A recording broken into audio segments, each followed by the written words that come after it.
Assalamu alaikum and good afternoon for those in California, for those across the US, good evening, and for anyone that's joining us from the Arab world or in Europe or anyone across the world, welcome to this important discussion.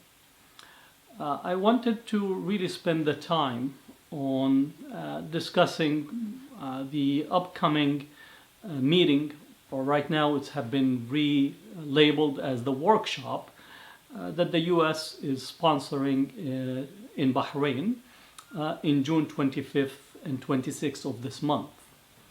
The purpose of the meeting, as far as what we have, is to begin putting into practice or into policy the so-called deal of the century, which is the Trump administration, Kushner, Friedman, Greenblatt, and the whole team, including David Chinkner, who just recently been also appointed in the State Department, to bring together what is called the deal of the century. And recently we just have heard the offer or the possibility of what is called New Palestine, as if this concept of New Palestine is any different than the old Palestine that has been framed in the Balfour Declaration.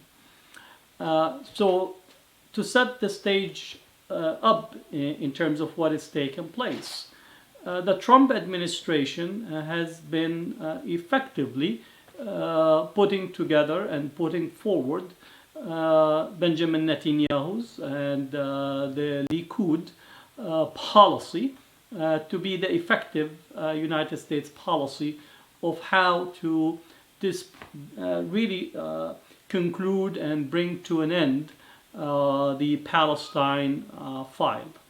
What both Netanyahu and the Likud are firmly on the side that there is no such thing as Palestine, that the two-state solution that was the framework that was set in motion beginning with Resolution 181 in 1947, and subsequently the Resolution 242, 338, and subsequent United Nations resolutions are no longer the framework to bring about an end to what has been framed as the Palestine-Israel conflict. Netanyahu many times over have declared that he has no intention of agreeing for the Land for Peace framework, and have in all intensive purposes made the effort from immediately after the Oslo Agreement all the way up till today to create what's called facts on the ground, continue to expand settlements, frustrate Palestinians' rights, curtail their movement, and move in a systematic, deliberate way to annex various parts of Palestine. So let's be clear about what Trump has done since he came to office. One, he immediately appointed what I consider to be a team that is committed to Netanyahu and the Likud, if we want to use the term Likud at this point, and also the settlement proponents and advocates in Israel. So this could be crystallized in the appointment of the US ambassador, Friedman, who really should be seen as the settler ambassador to Israel, appointed through the United States. This is a person that has constantly supported settlement expansion, annexation of Palestine, and also does not recognize that the Palestinians rights or Palestinian sovereignty. So that appointment was very important and significant as a nod. Second, the fact that Jared Kushner, the son-in-law of Trump, was given the portfolio of the Palestine negotiations. This is a person who has really no background whatsoever. Not that you need any background to be a settler colonial advocate. And in essence, if anything, Jared Kushner has, and his family has constantly been supportive of Netanyahu. So much so that Netanyahu, when he visited the US many times, would stay at the Kushner family's house. So in essence, Kushner is Netanyahu's appointment in the White House to actually carry the Palestine file and push it forward. The State Department likewise have been gutted of any of the individuals that might have had some background or some engagement with the Palestine-Israel conflict. Again, this is not to imply that the State Department or anyone that was dealing with the Palestine file from the career diplomats had any impact on shifting or changing the possible parameter. Even in the last days when President Obama and Secretary of State John Kerry allowed the United Nations Security Council resolution to pass relative to the settlements, this was a last-ditch effort, possibly on Obama and Kerry, to really antagonize Netanyahu after all was done. Almost 8 years of the Obama administration, he bent backward to continue to provide Israel with the maximum support. So much so that when both Kerry and Vice President Biden visited Israel at various times, supposedly, to re-energize the peace process, Netanyahu met them and welcomed them with a new settlement. So this is not for us to get any illusion that the U.S. administration, Obama, before Trump, had any will or political muscle to confront Netanyahu and Israel on this front.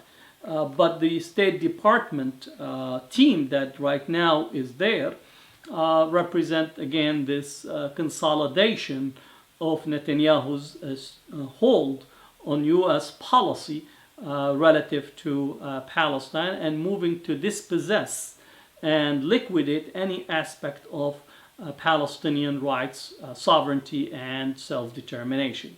So the team that was there was really moving to implement Netanyahu's policy. After Trump's election, we get the movement of the U.S. embassy to Jerusalem.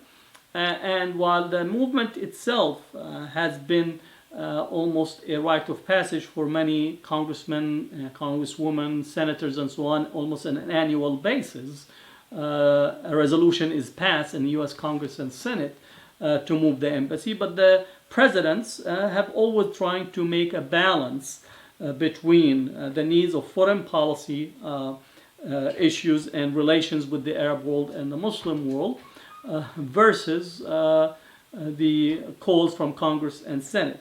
What Trump did is he actually responded to his top donors, in particular Sheldon Adelson from Las Vegas and the Jewish Republican Coalition. But make no mistake about it, in here there's both Republicans and Democrats almost are in unison, voted time and time again to call for the U.S. embassy's movement to move into Jerusalem, which is a nod and affirmation from a U.S. unilateral perspective to recognize the annexation of Jerusalem into Israel proper, something that Israel have done immediately after the 1967 war. But this annexation attempt is contravening international law and is in violation, not only that, but violation of Resolution 181 itself. So that was a step both pushed by the top donors of Trump, but also pushed by Netanyahu, Kushner, and others, in essence, to consolidate the control and the annexation of Jerusalem. This was followed a few months back with the annexation of the Golan Heights, which is something that Israel has been systematically working on to try to get this annexation, as well as engaging in the ethnic cleansing of Palestinians who live in the Golan Heights, so much so that, again, that the emptying of the Golan Heights has been a strategy that's been used by Israel since the capture of Golan Heights after the 1967 war. The fact that it's an area that's highly valuable in terms of agriculture, in terms of water, as well as having a strategic plateau, Israel has been deliberately moving in that direction.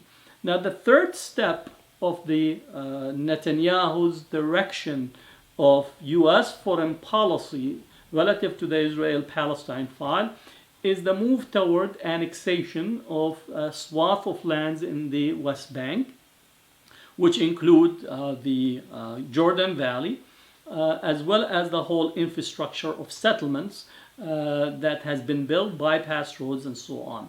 And this attempt to try to create the new Palestine is an attempt to move the post line or the threshold for the Palestinians to accept or to put on the file an acceptance of the annexation of settlements, annexation of the Jordan Valley, annexation of the bypass roads.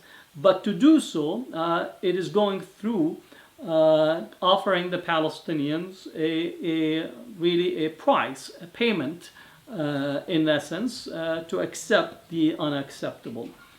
So this would get us into Palestine is not for sale, which is the title of what I wanted to speak about.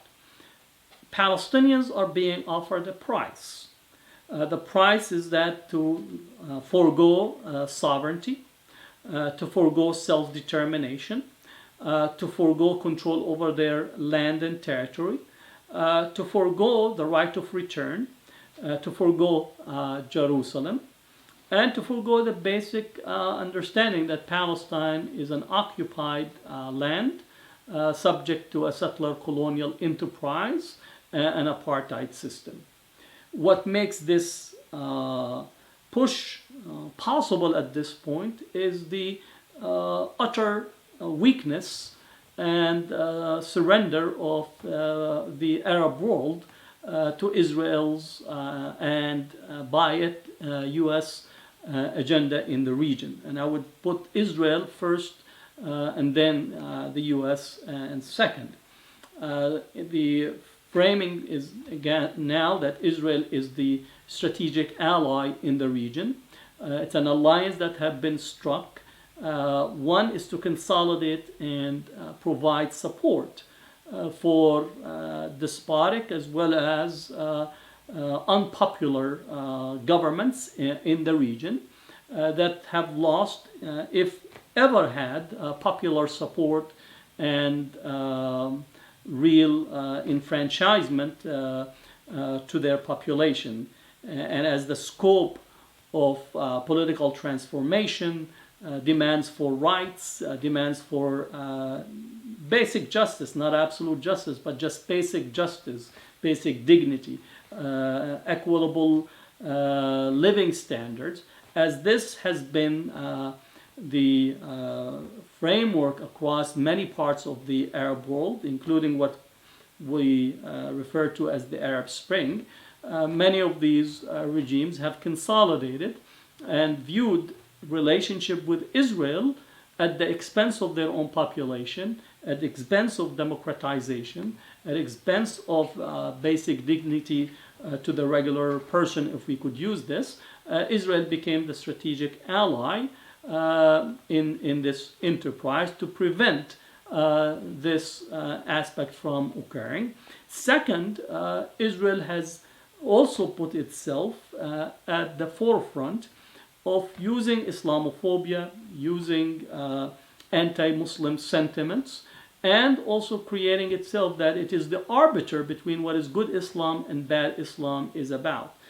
So this developed something that I refer to as the Arab and Muslim world framework of Islamophobia. So Israel, in essence, says that a good Muslim is one that recognizes Israel's right to exist and dispossess the Palestinians. It's one who opposes the PDS movement, boycott, divestment, and sanction. One that accepts to welcome Israel's economic, political, social, cultural engagement with the Arab and Muslim world. And the Palestinians, in essence, are to be set aside, because if you oppose or you are critical of these elements, then you basically are the type of the wrong Muslim, or the person who actually have the wrong Islam ingredient. Now, this is no different than also the earlier period of Arab nationalism, where there was a good Arab nationalist and a bad Arab nationalist. The Arab nationalist who hugs and accepts Israel and, in a sense, as being the hegemon and the power of the region, then you basically are welcomed as representative of the enlightened Arab nationalists, and anyone that opposes or have, in essence, asserting an Arab dignity or an Arab understanding and have a much longer historical durée, then that is the person that needs to be opposed. So in this sense, the modern or the most contemporary period of Islamophobic discourse for sure has an Israeli imprint on it, and it has been embraced and exported into various Arab and Muslim world. So if we want to say that there are some people that saying that the Arab world or the Muslim world need to have an enlightenment, and let me be clear, the enlightenment they're asking is basically asking for possibly a kerosene lamp or an IT industry lamp that is exported and brought to them courtesy of Israel, is not the one that is actually brought about or is structured around around the consciousness or uplifting.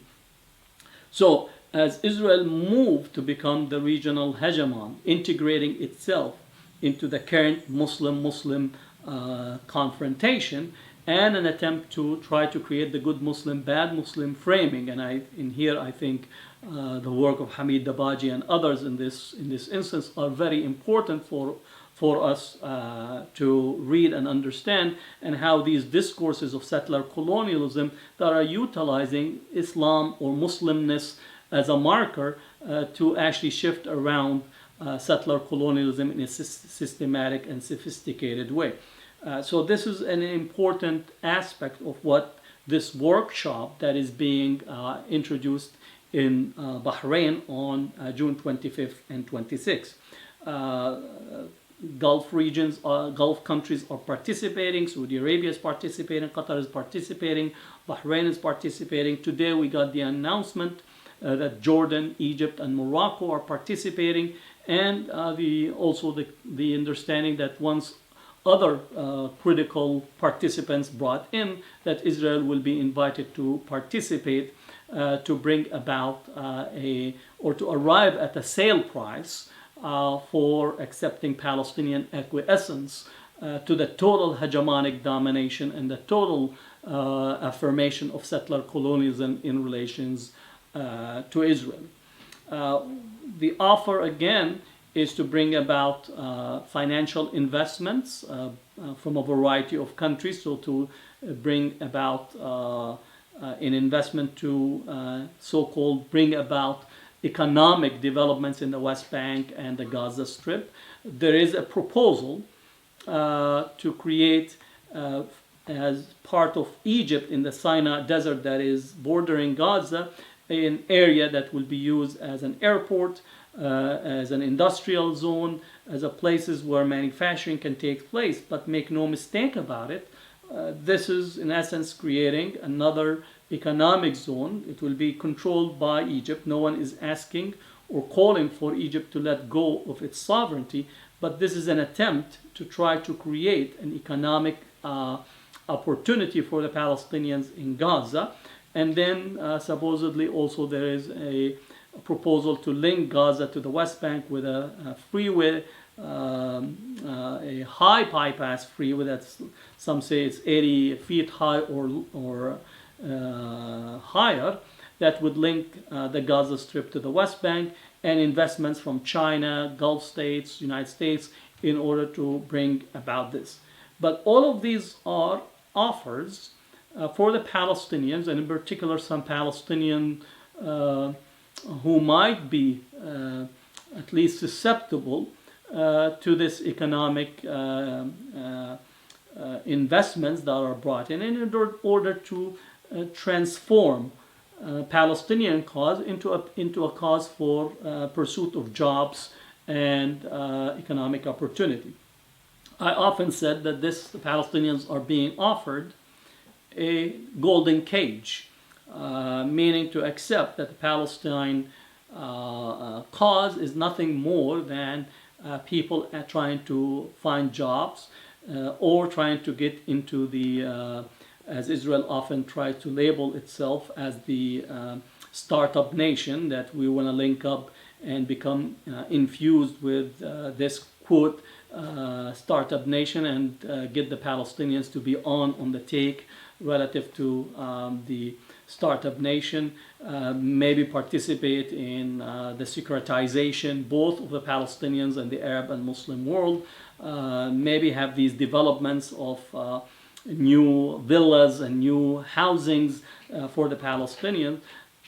These are incentives that have been part of the package that the Palestinians were being offered even before Israel came into existence. Remind people, for those who have a longer historical understanding, that Herzl himself, when he visited the Ottoman capital Istanbul, offered economic incentives to the Ottomans in exchange of the Ottomans recognizing the Zionist, the World Zionist Organization's right to annex and to settle Palestine. And at the time, the Ottoman Sultan refused. This was also a similar type of offers and proposals that has been part and parcel of this engagement with the Palestinians. And I would say some Palestinians, landowners, property owners, some petty bourgeoisie during the early part of the 20th century, and even, I would say, even to the most recent past, have been susceptible to this incentivization, this economic opportunity. And I would not leave the Palestinian Authority of the critique of accepting these economic incentives, accepting to be contractors for Israel and the United States and some Arab countries on the ground. But we should not fail to recognize that the Palestinian cause and the demand of the Palestinians for freedom, for the right of return, for dignity on their own land as indigenous population will not be dispensed with, whether it's Kushner, Friedman, or any type of workshop being held in Bahrain or any other place. To be very precise, the rights of the Palestinians is not contingent on major powers that are attempting to play around and engage in facilitation for their own purposes and their own interests. I understand, and this is not something that I shy away from, Israel is the beloved project of the major power. It's been planted in there by Great Britain, which is no longer great, then adopted by the United States. This is for them a momentous achievement.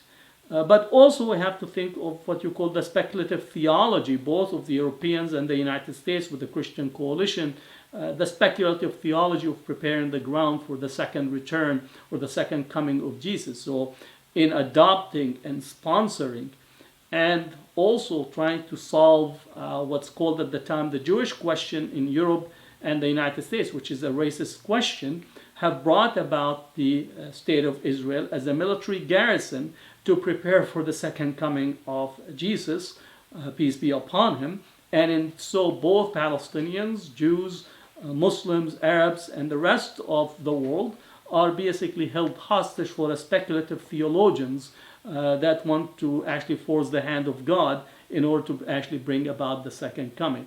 So in this sense, in here, one could say that Zionism and militant Zionism and Zionism that we see unfolding in the garrison, military garrison that we see Israel itself, has met face to face with actually European and American religious speculative theologians that are rooted in an anti-Semitic framing in this sense. And I think that's the challenge for us to extricate ourselves from this, what I say is the muddy swamps that has been produced to us courtesy of Europe and the United States. Every time that somebody asks what is occurring, I say that Europe and the United States need to answer for their own crimes, both against the Palestinians first and foremost in the 20th century relative to Palestine, but they need to answer their own crimes against the Jewish population,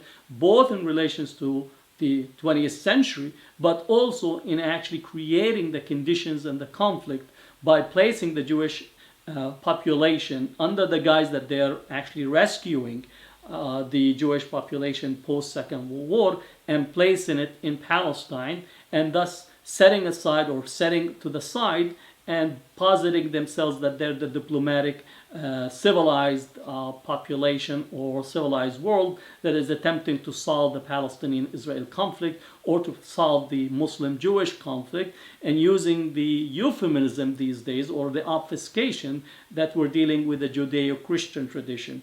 If there is actually a complete obfuscation, the notion of a Judeo-Christian tradition has to be challenged to the core because it only begins to be circulated after the Second World War. And if anything, what we have an Islamic Judaic tradition that has far more consequence, far more historical durée, and far more meaningful. So the challenge for us as we oppose and challenge the Kushner, the Friedman, the Trumps, and all of their entourage and their subservient Arab leadership that is running to try to frame this is the challenge for us to understand that part of it is how to extricate ourselves and get a new horizon, which I think is doable, and I believe that it is being carried out in front of eyes. An alliance and a horizon that brings Muslim, Jewish, Arab, as well as allies across the world, that begins to challenge this notion, this, I would say, a speculative theological notion that is pitting one group against the other for not the benefit of the populations that are involved, but for the benefit of a whole society and whole political, economic, and military enterprise that has no vested interest other than possibly continuing to promote death machines and death economy at the expense of the mass array of populations in there. Now let me shift a little bit briefly and speak about that there is a link and there is a direct, if you want to say, aspects of inspiration to what is occurring in Sudan, to what took place in Tunisia, what has occurred and continued to take place in Algeria, even the engagement and the expressions that are occurring in Yemen and Palestine. It is not coincidental. One can actually draw a long series that the Arab Spring actually followed Israel's attacks on the Gaza Strip, and that the populations across the Arab world who felt deep to their core that what is taking place in relations to Palestine and the Palestinians' readiness to continue to resist was the inspiration that actually rallied and got people to be mobilized across many parts of the Arab world. And therefore it's not surprising that in relations to the flags of each of the particular countries, the most prominent flag that was present in the Arab Spring, as well as even prior to that, The primary flag that is present is actually the Palestinian flag. So there is a relationship that is present in there, and we could go even much earlier and longer duration. I myself was active in the anti-apartheid movement here in the United States. And next to the South African flag, the Palestinian flag was the prominent flag that was present in relation to the South African flag. The reason again is that Israel have always allied itself with the settler colonial powers. It allied itself with Western colonial interests. It always allied itself with right-wing politicians and political forces, whether be it in Africa. It allied itself with South Africa apartheid regime from 48 all the way until its end. It allied itself with Rhodesia and the Rhodesian government. It allied itself with Zaire and the war in Angola and the U.S. And Western economic interest. In Latin America, likewise, it allied itself with the right-wing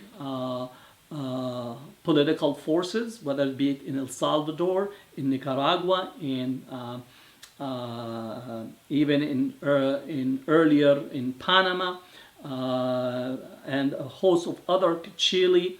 So what you have is this engagement with right-wing political forces. And as we see the present configuration of right-wing forces in Europe, as well as the new election in Brazil, so in here we could point that the Palestinian struggle for freedom, for dignity, for equality, for fairness has been a major thread that both linked up to political movement for self-determination, anti-colonial struggle, and in the current period with the mobilization in various parts of the Arab and Muslim world, in particular as we see our brothers and sisters in Sudan, as well as the mobilization that took place in Algeria, which was monumental in the face of both the domestic political powers and their alliances across the world, including France, UK, and other places. So in here, when we say that the Palestinians are not welcoming this workshop, which is an insult to intelligence, as if you like you need a 12-step program workshop on how to actually remove your anti-colonial lens and anti-colonial vision. So we have to be very firm that what the United States, through its relationship with Israel and the current entourage of political appointees from the Trump administration, which really are Netanyahu's appointees into the United States framework, are attempting to dispense with the Palestinians' right to self-determination, the right to land, the right of return, the right to Jerusalem, and the right to actually have control as well as determination of their future horizon. The last part I want to touch on in this is an important piece of this whole dynamic that is being played out.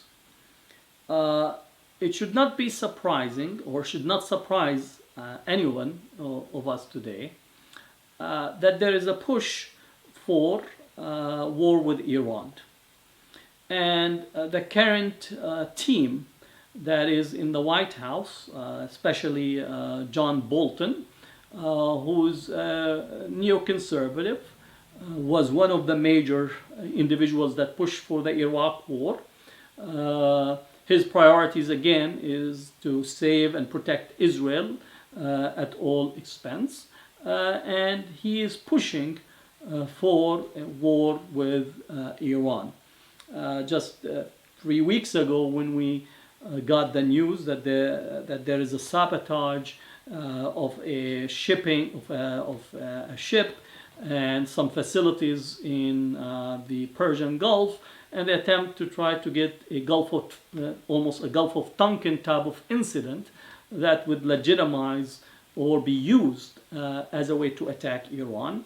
Then this was followed by the president accepting to deploy 1,500 plus troops, U.S. troops into Iraq, and the movement of U.S. fleets into the Persian Gulf, in essence adding fuel to the fire, because Bolton is almost chopping at the for a war and chopping to try to get one pillar of his framework for the region, which is to essentially neutralize and reverse the Iranian Revolution, which is being again blamed of Israel's problem. Israel's problem, let's be very clear. Israel's problem of its own making. It's a settler colonial state, and settler colonial state create their own contradictions. If you remember, for those who have a longer history, it was 1930s, blaming the Palestinians, blaming the Palestine or the Palestine population for not accepting to be dispossessed, then blaming the Arab world for attacking little Israel in 1948, even though that the fact shows otherwise in terms of what being done. And for those who are want to read, I recommend Ilan Pappé's work, The Ethnic Cleansing of Palestine. Also the work of Noor Masalha is a must for anyone that wants to follow this. Edward Said's work, Ibrahim Abu Lughod, and I would recommend for you to actually visit my own webpage, hatembazian.com, and actually search for Palestine reading list, because it's very important to read and continue to understand what is taking place. So it was constantly blaming the other who is not accepting to be settled and colonized. Then it was Nasser, then it was at a certain point the Saudi use of the oil embargo and King Faisal, then moving to it's Saddam Hussein, it's Gaddafi, it's Iraq, it's Syria, and now it's Iran. Israel always constructs with the United States and its operative in here, including those who operate in the Washington Institute for Near East Policy, really some of the major think tanks, Israeli think tanks in Washington, D.C., it's always framing the problem is someone else that is not accepting settler colonialism. Israel is a settler colonial state. It creates its own contradiction. It dispossessed an indigenous Palestinian population under the claim that 2,000 years ago God promised them the land, and now they're coming to claim that land. Again, using God in the framework of a deed of trust. Israel is not unique in this sense. Again, in terms of settler colonialism, every settler colonial project have used God as a real estate agent to claim. And why am I taking your land and killing you? Well, God told me to do so. Never leaving an opportunity to say, never missing an opportunity to miss an opportunity to actually engage in thievery and thuggery and dispossession. God told me to take your cotton fields. God told me to take your mountains and your rivers. God told me to disrupt your economy. God told me to cut your hands and limbs if you don't bring gold to me. God told me to actually take your land, rape your families, and throw you out of your land. Well, and whom you're going to contend with, how you can actually ask, can you send a message to God, message in the bottle? Did you actually authorize this? Is this God that is attacked? So again, Israel is engaged in manifest destiny, and this is what it is. It's Zionist using manifest destiny in relations to Palestinians. And I could see that in those individuals that have been using my Facebook post to utter the most, I don't want to say insane, because to say somebody is insane, you actually give them the accuse, because the law cannot be applied to them, nor you could actually take them for being legitimate. But this is beyond this, arguing in essence for manifest destiny today.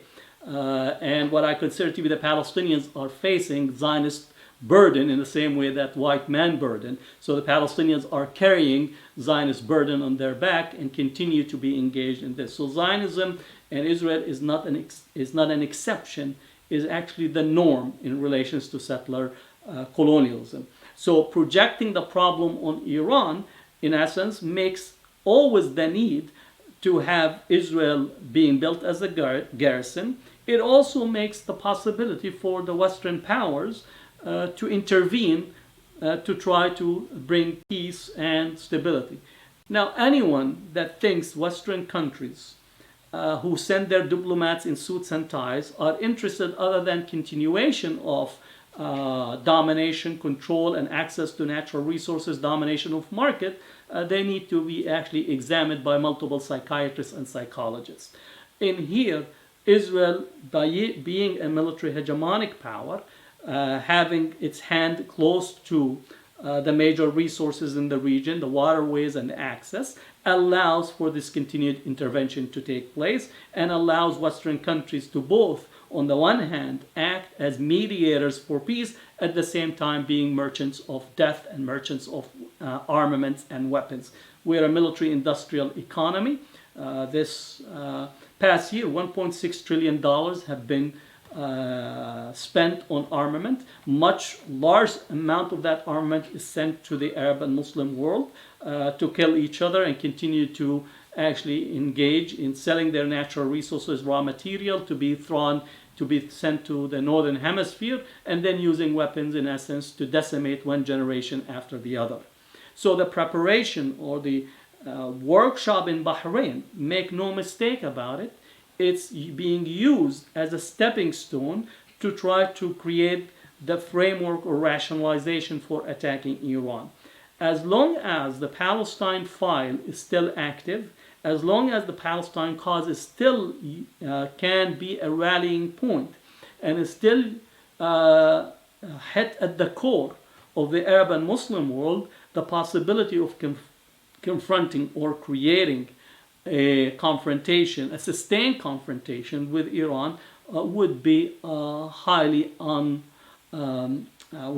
problematic, highly difficult, and would face tremendous challenges regionally as well as globally. So this again, by attempting to remove this file, in essence to say that we will not allow possibly the solidarity with the Palestinians to be used as a rallying point against both Israel as well as to be used to prevent and disrupt the possibility of a war with Iran.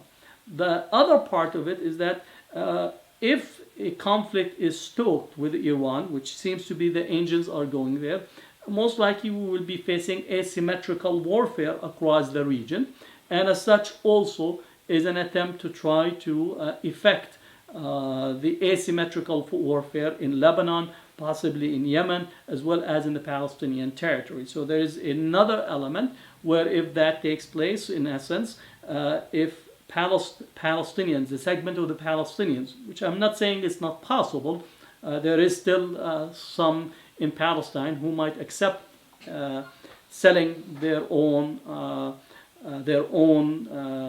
property, their own territory, selling even Palestine for possibly green and pastures, and they might accept this framework.